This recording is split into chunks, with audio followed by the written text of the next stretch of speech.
Guys, welcome back to YouTube channel art to coding में। So guys, आज के इस वीडियो में हम डिस्कस करेंगे HTML में स्टाइल CSS के बारे में। मतलब आप किस तरीके से HTML में CSS को यूज़ कर सकते हैं। मतलब कि जो CSS होता है वो कास्केडिंग स्टाइल शीट होता है। एक्चुअली CSS का एक बड़ा सा ट्यूटोरियल हम बनाएंगे जिसमें आपको सब कुछ डिटेल से बताएंगे CSS किस तरीके से यूज़ करते हैं, किस तरीके से उसको इम्प्लीमेंट करते हैं, उसकी कोडिंग कैसे करते हैं, सब कुछ डिटेल में बताएंगे। लेकिन इस HTML के ट्यूटोरियल में हम CSS के बारे में कुछ जान लेते हैं कि CSS को किस तरीके से यूज़ करते हैं और कितने वे में इसको यूज़ करते हैं। सो गाइस, आप यहाँ पे देख सकते हैं कि CSS stand for the cascading style sheet. इसका जो फुल फॉर्म होता है कास्केडिंग स्टाइल शीट। मतलब किसी भी शीट्स को स्टाइल करना, वेब पेज को स्टाइल करना, ठीक है। Okay, so CSS save a lot of work.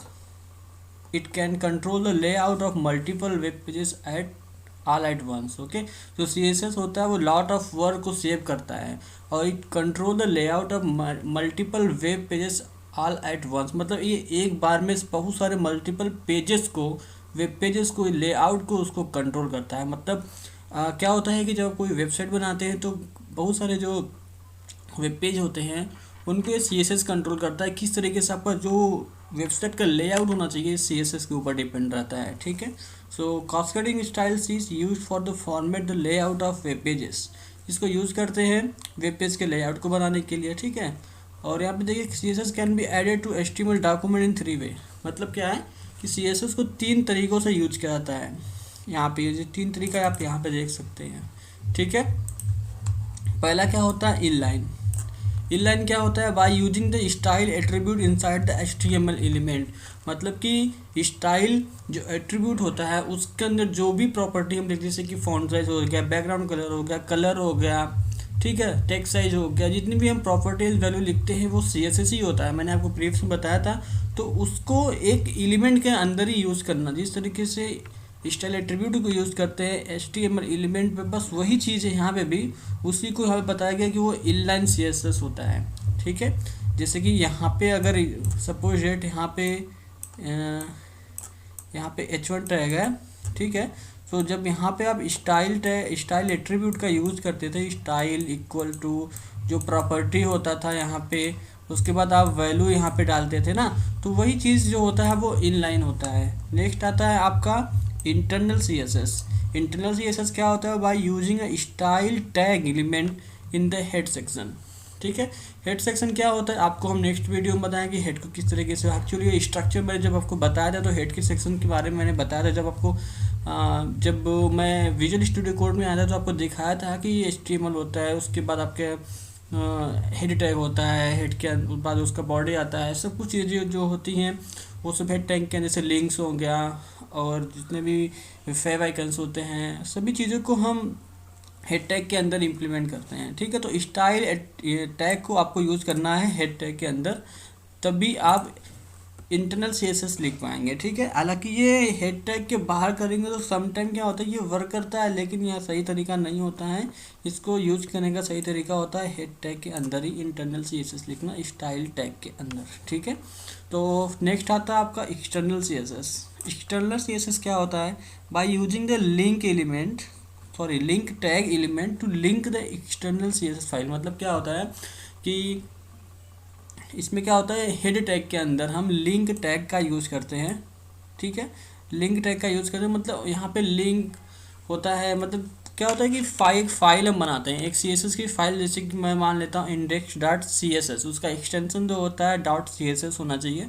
उस फाइल को हम बनाते हैं, उस फाइल को लाके अपने हेड टैग के अंदर उसको लिंक करते हैं, उसका पाथ देते हैं।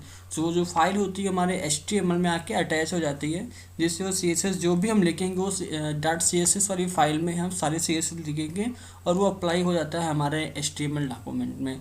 तो इसको किस तरीके से यूज़ करना है, थ्योरी से आपको इतना समझ में नहीं आया होगा, लेकिन चलिए हमको प्रैक्टिस करके बताते हैं और उसको प्रैक्टिकल करेंगे तो आपको समझ में क्लियर आ जाएगा किस तरीके से हम HTML स्टाइलिंग करते हैं CSS के थ्रू, किस तरीके से इन तीनों तरीक़ों को हम यूज़ करते हैं। तो चलिए अपने विजुअल स्टूडियो कोड में ओपन करते हैं। तो गाइस, हम अपने विजुअल स्टूडियो कोड में आ चुके हैं। यहाँ पे क्या करते हैं, हम एक न्यू फाइल बना लेते हैं,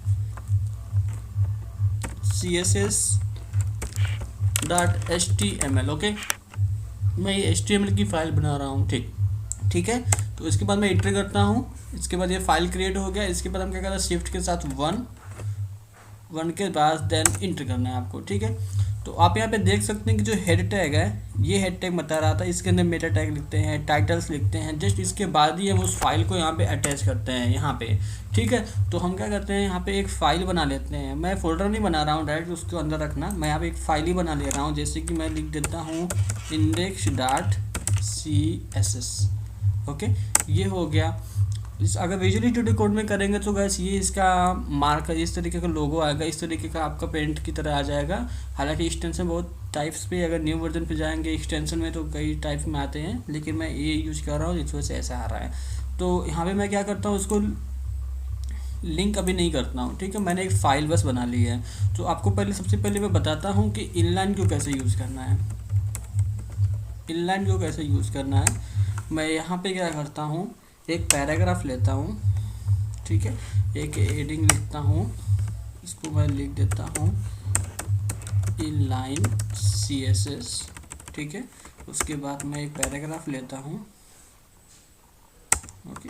पैराग्राफ के अंदर मैं कुछ डमी टेक्स्ट लिख देता हूँ, suppose that I am writing 50, okay. So 50 मैंने लिख दिया। 50 लिखने के बाद इनलाइन जो होता है इस तरीके से यूज़ करते हैं, इसमें हम स्टाइल एट्रीब्यूट का यूज़ करेंगे, ओके, स्टाइल। इसके बाद मैं चाहता हूँ कि इसका बैकग्राउंड कलर जो हो वो आ जाए रेड, गॉट इट। इस तरीके से हम यूज़ करेंगे। सो ये आपका हो गया इनलाइन। इसको हम कंट्रोल-S करते हैं, कॉपी पाथ करते हैं, ठीक है, और इसको हम ब्राउज़र पे रन करते हैं। यहाँ पे हम पेस्ट करते हैं, पेस्ट करने के बाद हम इंटर प्रेस करते हैं। इसके बाद आप देख सकते हैं कि इनलाइन जो CSS होता है कुछ इस तरीके से वर्क कर रहा है, ठीक है। इसका बैकग्राउंड कलर जो है वो रेड हो चुका है। इसमें आप मल्टीपल स्टाइलिंग कर सकते हैं, जैसे कि यहाँ पे मैं लिख देता हूँ, जो टेक्स्ट है हमारा अभी वो ब्लैक कलर में है, आप यहाँ पे देख सकते हैं ये ब्लैक कलर में जो टेक्स्ट है, इसको हम सपोज मानते हैं कि इसको हम वाइट कर देते हैं, ठीक है। तो यहाँ पे हम सिंपली लिखेंगे कलर वाइट, ठीक है। तो कंट्रोल-S किया, उसके बाद इसको फिर इसको रिफ्रेश करना है। आप देख सकते हैं कलर जो है इसका वाइट हो चुका है। इस तरीके से आप इनलाइन CSS का यूज कर सकते हैं, ठीक है। सो अब आते हैं हम इंटरनल CSS किस तरीके से यूज़ करना है। इंटरनल CSS किस तरीके से यूज़ करना है, ठीक है।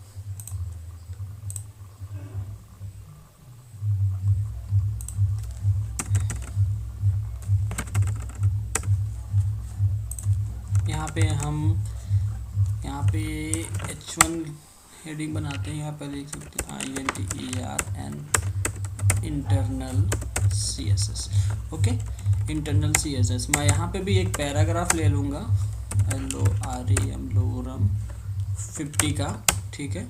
अब क्या करना है आपको, यहाँ पे आपको एक क्लास और आईडी देनी पड़ती है। अब क्लास और आईडी क्या होता है, इसको हम CSS पे जाएंगे तो बहुत अच्छे तरीके से इसको हम डिटेल में पढ़ेंगे कि क्लास और आईडी किस लिए हम यूज़ करते हैं। क्लास आईडी किस लिए यूज़ करते हैं, ताकि उसको हम सेलेक्ट कर सकें और उसके CSS को हम चेंज कर सकते हैं, उसका हम CSS लिख करके वो किस तरीके से वेब पेज पे रिएक्ट करे, ठीक है। तो मैं यहाँ सिंपली एक क्लास ले लेता हूँ, मैं यहाँ पे सपोज टैग मैं ले लेता हूँ पैरा नाम का, मैंने क्लास लिया, ठीक है। अब आपको मैंने बताया था कि उसको किस तरीके से यूज़ करना है, इंटरनल CSS को किस तरीके से यूज़ करना है। आपको सिंपली आना है, हेड टैग के अंदर ही लिखना होता है। यहाँ पे आपको क्या लिखना है, यहाँ पे स्टाइल टैग का यूज़ करना है। स्टाइल टैग के अंदर स्टाइल टैग का यूज़ करना है, और क्लास को सेलेक्ट करने के लिए हम डॉट, उसके बाद हम क्लास नेम लिखते हैं, उसके बाद हम कर्ली ब्रेसेस ओपन करते हैं। इस तरीके से हम क्लास लिखते हैं, ठीक है। आईडी को हैश से सेलेक्ट करते हैं। हालांकि हमने आगे के वीडियो में जब डिस्कस करेंगे तो सब कुछ डिटेल में हम पढ़ेंगे, उसका आप टेंशन मत लीजिए। बस यहाँ पे आप समझिए कि इनलाइन इंटरनल और एक्सटर्नल CSS किस तरीके से लिखा जाता है। तो मैं इसको क्या करता हूँ, इसका बैकग्राउंड कलर ग्रीन कर देता हूँ, ठीक है,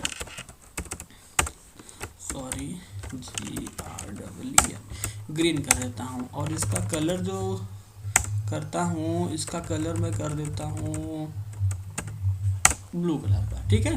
सो कंट्रोल-S किया और जाके अपने पेज को हम रिफ्रेश करते हैं, यहाँ पे आप देख सकते हैं कि इंटरनल CSS यहाँ पे अप्लाई हो चुका है, जैसे कि जिसका कलर है उसको हो गया है। मैं इसको जूम कर देता हूँ थोड़ा ताकि आपको क्लियर हो जाए, आप यहाँ पे देख सकते हैं। ठीक है, जैसे इनलाइन CSS का तो पता हो गया। इंटरनल का यहाँ पे देखिए, इसका जो कलर है वो ब्लू हो गया, बट इसका बैकग्राउंड जो है वो ग्रीन हो चुका है। सो इस तरीके से आप इनलाइन इंटरनल CSS को यूज़ कर सकते हैं। अब आते हैं हम एक्सटर्नल CSS के बारे में। हमने यहाँ पे जो फाइल बनाई हुई .css नाम से, इसको हम अपने फाइल में यूज़ करेंगे। यहाँ पे हमें इसको लिंक करना पड़ता है। लिंक कैसे करना है, इसको इस तरीके से लिंक करना है। यहाँ पे देखिए सजेशन में आ रहा है। विजुअल स्टूडियो कोड का यही फ़ायदा है कि इस तरीके का आप विजुअल स्टूडियो कोड यूज़ करके ना अपने आप को वो कॉन्फिडेंस दे सकते हैं, और कुछ भी आप मिस्टेक कर रहे हैं ना तो वहाँ से जो विजुअल स्टूडियो कोड होता है आपको खुद ही बताता है कि आप मिस्टेक कहाँ पे कर रहे हैं। ये एरर भी शो होता है। जैसे कि अगर मैं यहाँ पे सपोज डैट यहाँ पे इसको मैं बंद नहीं करूँ, सो आप देख सकते हैं यहाँ पे इसका कलर चेंज हो गया। ठीक है, अगर मैं इसको पूरा हटा दूँ इस स्टाइल को, तो आप देख सकते हैं एरर बता रहा है। इस तरीके से विजुअल स्टूडियो कोड आपको शो कराता है। मैं कंट्रोल करता हूँ, ठीक है, और मैं यहाँ पे CSS के फाइल को लिंक करता हूँ।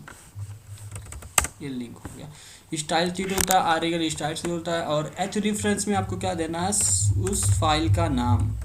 फाइल का नाम क्या है हमारे, index.css, index.css।